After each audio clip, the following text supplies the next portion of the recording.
சாந்தி மணிகண்டன் வந்து கமெண்ட் பண்ணியிருக்காங்க வரலையேக்கான்னு. அவங்களுக்காண்டி தான் அந்த டிப்ஸ் நான் கொடுக்க போகிறேன். வந்து ரோஸ் செடியை வாங்குங்க. ஒரு 1 மந்த் வளரட்டும். உங்கள் ஹைட்டுக்கு அது வளரணும்.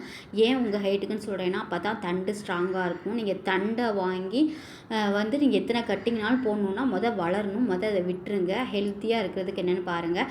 தண்ணி எப்பயும் போல் ஊற்றுங்க. வேறு எந்த இதுவுமே நீங்கள் வந்து எக்ஸ்ட்ராவாக ஃபர்டிலைசர்லாம் போட வேண்டாம். என்ன ஒரு டிப்ஸு சொல்கிறேன். செடியை வந்து அப்படியே நீங்கள் வந்து நேராக ஸ்ட்ரைட்டாக வந்து நட்டு வச்சுருப்பேங்க நான் நம்புகிறேன். ஸ்ட்ரைட்டாக வைக்காதீங்க. லைட்டாக சாய்வாக வச்சு பாருங்கள். அது மாதிரி கட்டிங் வந்து உங்கள் கை அளவுக்கு இருக்கிற மாதிரி உள்ளங்கையா உங்கள் கையளவுக்கு இருக்கிற மாதிரி கட் பண்ணி வைங்க. அப்புறம் அந்த தண்டு வந்து ஸ்ட்ராங்காக இருக்கணும். நான் இன்னொன்று வச்சுருப்பேன். அது வளரல. அது மாதிரி இன்னொரு 2வது டிப்ஸ் சொல்லிடுறேன். அது வந்து தானாக வளரட்டும். அது வளர்கிறதுக்கு ஸ்பேஸ் கொடுங்க, டைம் கொடுங்க.